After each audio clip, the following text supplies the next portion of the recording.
नमस्कार दोस्तों। अ, आज हम छत्तीसगढ़ सामान्य परिचय का अध्ययन करेंगे। धान का कटोरा कहा जाने वाला छत्तीसगढ़ अंचल मध्य प्रदेश पुनर्गठन अधिनियम 2000 के अंतर्गत भारत के हृदय प्रदेश मध्य प्रदेश से पृथक होकर 1 नवंबर 2000 को भारतीय संघ का 26वां राज्य बना। नवनिर्मित राज्य का मानचित्र ध्यान से देखने पर यह राज्य समुद्री घोड़े, हम हिप्पोकैम्पस और सी हॉर्स के समान दिखाई पड़ता है। राज्य की राजधानी रायपुर है।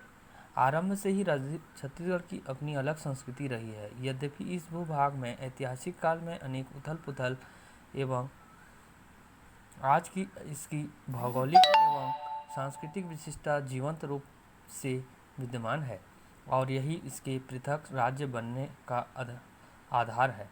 प्राचीन समय में यह प्रांत दक्षिण कौशल के नाम से जाना जाता था। स्वतंत्रता के पश्चात देश की विभिन्न रियासतों के साथ इस प्रांत की कुल 14 रियासतों का 1 जनवरी 1948 को भारतीय संघ में विलय हुआ। ये रियासत थी: पहला बस्तर, दूसरा कांकेर, तीसरा राजनांदगांव, चौथा खैरागढ़, पांचवा सोई खदान, छठवां खवर्धा, सातवां शक्ति, आठवां सारंगढ़, नौवां रायगढ़, 10वां जशपुर, 11वां उदयपुर, धर्मजयगढ़, सरगुजा, अंबिकापुर, कोरिया और बैकुंठपुर, चांद बकार, भरतपुर, जनकपुर आदि। मुगल मराठा काल में यह क्षेत्र छत्तीसगढ़ इसलिए कहा जाने लगा क्योंकि इस क्षेत्र में कलचुरी वंश की रतनपुर शाखा के विभिन्न राजाओं व जमींदारों को 36 किले थे। छत्तीसगढ़ 1861 में मध्य प्रांत के गठन पर उसमें सम्मिलित किया गया, जिसका मुख्यालय नागपुर था और 1 नवंबर 1956 में पुनर्गठित मध्य प्रदेश प्रांत अर्थात मध्य प्रदेश का पूर्वांचल बना और ठीक 44 वर्ष के पश्चात पृथक राज्य बना। इसके निर्माण की ऐतिहासिक पृष्ठभूमि की चर्चा अगले अध्याय में की गई है। इस राज्य की भौगोलिक सीमाएं 17 डिग्री 46 मिनट से 24 डिग्री 5 मिनट उत्तर अक्षांश से तथा 80 डिग्री 15 मिनट से 84 डिग्री 24 मिनट पूर्वी देशांतर के मध्य विस्तृत है, जिसकी अक्षांशीय लंबाई 700 किलोमीटर तथा देशांतरीय लंबाई 435 किलोमीटर है। यहाँ से होकर कर्क रेखा उत्तरी अक्षांश तथा भारतीय मानक IST रेखा पूर्ववर्ती देशांतर रेखाएं गुजरती हैं, जो कि सूरजपुर जिले में एक दूसरे को काटती हैं। प्रदेश के उत्तर एवं दक्षिणतम बिंदुओं के बीच 360 किलोमीटर की, पूर्व से पश्चिम बिंदुओं के बीच की दूरी 140 किलोमीटर है। इसका कुल क्षेत्रफल 1,35,192 वर्ग किलोमीटर है, जो मध्य प्रदेश राज्य का 30.48% एवं भारत का 4.10% है। छत्तीसगढ़ राज्य मध्य प्रदेश के दक्षिण पूर्व में स्थित है। यही कारण है कि यह मध्य प्रदेश का पूर्वांचल कहा जाता था। प्रदेश की सीमा भारत के 7 राज्यों की सीमाओं से घिरी हुई है। उत्तर में उत्तर प्रदेश व मध्य प्रदेश का सीधी जिले, उत्तर पूर्व में झारखंड, मध्य एवं दक्षिण पूर्व में उड़ीसा, दक्षिण में आंध्र प्रदेश एवं तेलंगाना, दक्षिण पश्चिम में महाराष्ट्र, मध्य पश्चिम में मध्य प्रदेश के मंडला, बालाघाट जिले तथा पश्चिमोत्तर में मध्य प्रदेश के शहडोल व डिंडोरी जिलों द्वारा इसकी सीमाएं निर्धारित होती हैं। यह प्रदेश अपने निकटतम समुद्र बंगाल की खाड़ी से लगभग 400 किलोमीटर दूर स्थित है, जिसकी समुद्र से उसकी औसतन ऊंचाई लगभग 500 मीटर है। इस प्रकार यह प्रदेश हरियाणा व मध्य प्रदेश के समान पूर्णतः भू-आविष्टिक होने के साथ न तो इसकी सीमाएं समुद्र को और न ही अंतर्राष्ट्रीय सीमा को स्पर्श करती हैं। प्रदेश दक्कन के पठार का भाग है। इसका उत्तरी हिस्सा बघेलखंड के पठार का दक्षिण पूर्वी भाग एक उच्च पहाड़ी क्षेत्र है, जिसका दक्षिण पूर्व हिस्सा पाट राज्य के मध्य भाग से छत्तीसगढ़ का मैदान है, जो वस्तुतः महानदी और का बेसिन है। तथा राज्य का दक्षिण हिस्सा दंडकारण्य पठार है। राज्य की उत्तर पूर्वी सीमा पर छोटा नागपुर का पठार, उत्तर में बघेलखंड के पठारों का उत्तर शेष भाग, पश्चिम में मध्य भारत का पठार, सतपुड़ा मैकाल श्रेणी के पूर्वी हिस्से को छोड़कर पश्चिमी हिस्सा उत्तरी राजनांदगांव, कवर्धा एवं दक्षिणी पश्चिमी बिलासपुर जिले में है। दक्षिण में पारादीपीय पठार तथा पूर्व में महानदी का मैदान अवस्थित है। हिमालय की तुलना में इस पठारी प्रदेश के उच्चावच बहुत कम है। साधारण ऊंचे नीचे पठार, छोटी पहाड़ियां और नदियों के मैदान की प्रमुख स्थलाकृतियां हैं। अधिकतम ऊंचाई पाट प्रदेश के सामरी पाट में गौलटा 1225 मीटर, मैन पाट 1152 मीटर, शेष बघेलखंड के पठार में देवगढ़ चोटी 1027 मीटर, मैकल श्रेणी में बदरगढ़ चोटी 1176 मीटर तथा बस्तर पठार बेलाडीला नंदीग्राम जो है 1200 मीटर आदि के हैं। छत्तीसगढ़ का मैदान अपेक्षाकृत कम ऊंचाई औसत 200 मीटर का क्षेत्र है। भू संरचना की दृष्टि से प्रदेश को स्पष्ट तथा कई भागों में विभाजित किया जा सकता है। जैसे उत्तर भाग बघेलखंड का पठार गोंडवाना शैल समूह तथा प्रीकैम्ब्रियन ग्रेनाइट का बना है। छत्तीसगढ़ का मैदान कडप्पा शैल समूह से कट कर बना है और दंडकारण्य में पुनः प्रीकैम्ब्रियन ग्रेनाइट और धारवाड़ शैल समूह मिलते हैं। बघेलखंड अत्यधिक कटा फटा है और नदियों ने पठारों में से पर्याप्त नीची घाटियां तथा मैदान बना लिया है। मध्य भाग मैदानी क्षेत्र है तथा दक्षिण दंडकारण्य में ऊंचे नीचे पठार और उसके कगार प्रमुख स्थलाकृतियां हैं। प्रदेश का उत्तरी हिस्सा गंगा प्रवाह अपवाह तंत्र के अंतर्गत सोन नदी के बेसिन का भाग है। मध्य भारत महानदी के बेसिन का हिस्सा है जो प्रदेश की पूर्व सीमा पर उड़ीसा में जहां यह सकरी घाटी से गुजरती है, हीराकुंड बांध बनाया गया है। दंडकारण्य का अधिकांश जल इंद्रावती द्वारा गोदावरी में जाता है, जबकि मैकाल के पठार में उत्तरी कवर्धा जिले का जल बंजर नदी के द्वारा नर्मदा में जाया जाता है। भारत का भाग होने के कारण प्रदेश की जलवायु मानसूनी है। देश के मध्य पूर्व में स्थित होने के कारण महाद्वीपीय प्रभाव दृष्टिगत होते हैं। यह प्रवृत्ति तापांतर और वर्षा की मात्रा दोनों में मिलती है। मई में मध्य भाग का औसत तापमान 35 डिग्री के ऊपर रहता है तो उत्तरी एवं दक्षिणी हिस्से में इससे कम, जबकि दिसंबर माह में संपूर्ण प्रदेश में तापांतर अधिक होता है। इस प्रकार वर्षा का वितरण भी असमान है।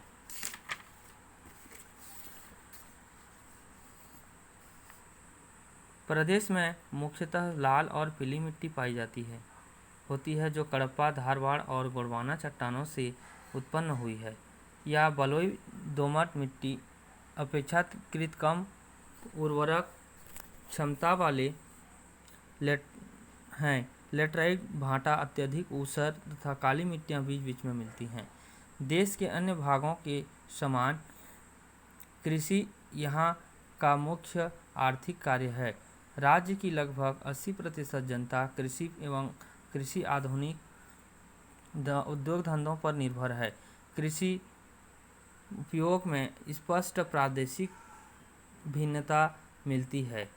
प्रदेश को 137.89 लाख हेक्टेयर क्षेत्र में से कुल क्षेत्र बोया गया क्षेत्र वर्ष 2016-17 के अंतर्गत 56,73,420 हेक्टेयर है तथा शुद्ध बोया गया क्षेत्र 46,64,208 हेक्टेयर है।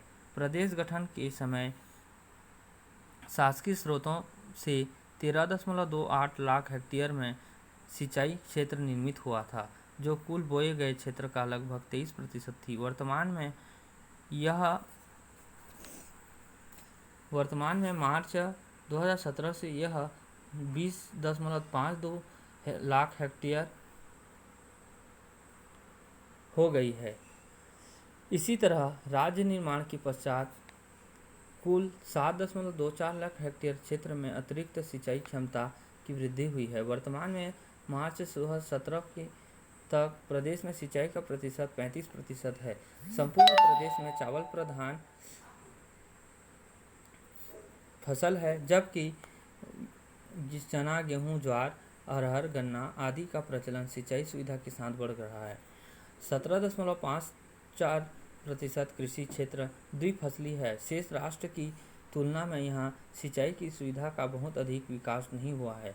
2016-17 में राज्य में शुद्ध बोया गया क्षेत्र 46,64,208 हेक्टेयर तथा जबकि 2016-17 में शुद्ध सिंचित क्षेत्रफल 14,85,763 हेक्टेयर था। प्रदेश खनिज संपत्ति की दृष्टि से विशेष धनी है। यहाँ लगभग 27 प्रकार के खनिज गोंडवाना और धारवाड़ सेल समूह में मिलते हैं। स्वतंत्रतात्तर काल में यहाँ नियोजित उत्खनन आरंभ हुआ। यहाँ औद्योगिक विकास का आधार कोयला है, जिससे उद्योगों को ऊर्जा मिलती है। अन्य प्रमुख खनिज लोहा, बॉक्साइट, टीन, हीरा, डोलोमाइट, चूना आदि उल्लेखनीय है। नियोजित काल में क्षेत्र में कोयला पानी की प्रचुरता के कारण ताप विद्युत गृह स्थापित किए गए। कोरबा इसका केंद्र है। वर्ष 2017-18 नवंबर 2017 तक राज्य में विद्युत की कुल अधिष्ठापित क्षमता 3424.70 मेगावाट थी।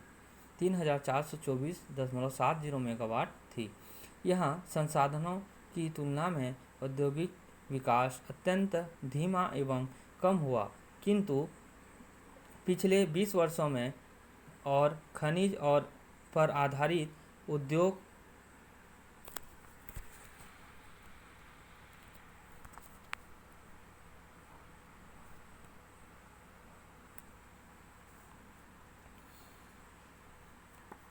अत्यंत धीमा हुआ, किंतु कुछ 20 वर्ष वन और खनिज पर आधारित उद्योग प्रधानता से स्थापित हो रहे हैं, जिनमें लोहा, इस्पात, सीमेंट, लकड़ी उद्योग उल्लेखनीय हैं। इन वर्षों में निजी क्षेत्र प्रदेश में सक्रिय हुआ है। केंद्रीय उपक्रमों में NDC, Bailadila, SAIL, Bhilai, NTPC एवं बाल्को, कोरबा तथा कोल इंडिया बिलासपुर प्रमुख है। बिलासपुर के समीप में एनटीपीसी का प्रदेश में दूसरा प्लांट बन रहा है। परिवहन की दृष्टि से उत्तरी पहाड़ी क्षेत्र एवं दंडकारण्य पिछड़ा है, जबकि केंद्रीय छत्तीसगढ़ अपेक्षाकृत किंतु संतोषजनक नहीं है। रेल परिवहन ब्रिटिश काल से ही स्थापित है। प्रदेश में कुल 5 प्रशासनिक संभाग बस्तर, रायपुर, दुर्ग, सरगुजा एवं बिलासपुर तथा कुल 27 जिले हैं। पूर्व से 7 जिले थे, किंतु मई 1998 में मध्य प्रदेश जिला पुनर्गठन आयोग की अनुशंसा पर 9 नए जिले सृजित किए गए। 2007 में 2 नए जिले बीजापुर एवं नारायणपुर का गठन किया गया। तत्पश्चात 1 जनवरी 2012 को 9 नए जिले सुकमा, कोंडागांव, बलौदाबाजार, गरियाबंद, बेमेतरा, बालोद, मुंगेली, सूरजपुर एवं बलरामपुर बनाए गए हैं। मार्च 2016 तक प्रदेश में कुल 150 तहसील, 146 विकासखंड, 168 नगर तथा कुल 20,126 2011 के जनगणना के अनुसार ग्राम हैं। प्रदेश की पंचायती संस्थाओं में कुल 10,971 ग्राम पंचायत हैं। प्रदेश में लोकसभा में 11, जिसमें 4 अनुसूचित जनजाति कांकेर, जगदलपुर, रायगढ़ और सरगुजा, 2 अनुसूचित जाति बिलासपुर और सारंगढ़ एवं शेष 5 स्थान सामान्य वर्ग महासमुंद, रायपुर, दुर्ग, राजनांदगांव और जांजगीर के तथा राज्यसभा से 5 प्रतिनिधि जाते हैं। प्रदेश सभा की विधानसभा की 90 सीटों में से 34 अनुसूचित जनजाति, 10 अनुसूचित जाति एवं शेष 46 सीटें सामान्य वर्ग के लिए हैं। प्रदेश में वर्तमान में एक सदनीय विधानसभा है। 2011 जनगणना के अनुसार छत्तीसगढ़ की जनसंख्या 2,55,45,198 है, जो भारत का 2.00% है, जिसमें पुरुष प्रधान जनसंख्या 1,28,32,895 तथा स्त्री जनसंख्या 1,27,12,303 है। जनसंख्या घनत्व 189 प्रति वर्ग किलोमीटर है। लिंगानुपात 991 प्रति हजार पुरुषों पर महिलाएं तथा जनसंख्या वृद्धि दर 22.6% है रही है। शैक्षणिक दृष्टि से यह प्रदेश पिछड़ा हुआ है। यहाँ की कुल साक्षरता 70.3% है, जिसमें महिला साक्षरता केवल 60.2% तथा पुरुष साक्षरता 80.3% है। सर्वाधिक साक्षरता दुर्ग जिले में 82.56% है, जबकि सबसे कम साक्षर जिला बीजापुर 40.86% है। साक्षरता की दृष्टि से छत्तीसगढ़ देश के राज्यों में 17वें क्रम में है। लिंगानुपात सर्वाधिक 1033 कोंडागांव में, जबकि रायपुर जिले में सबसे कम 963 है। स्पष्ट है अंचल काफ़ी पिछड़ा हुआ है, किंतु छत्तीसगढ़ राज्य के गठन से देश पिछड़े एवं अपेक्षित अंचल का विकास का मार्ग प्रशस्त हो गया है। छत्तीसगढ़ में विकास की अपार संभावनाएं हैं और यदि संसाधनों का ईमानदारी से युक्ति युक्त उपयोग एवं प्रबंधन किया गया तो यह राज्य देश की विकसित अग्रणी राज्यों में की श्रेणी में आ सकता है। नैसर्गिक साधनों एवं जनशक्ति से युक्त उचित उपयोग के द्वारा इस नए राज्य को प्रगति एवं समृद्धि की ओर अग्रसर किया जा सकता है। धन्यवाद। अगले भाग में हम लोग मिलते हैं।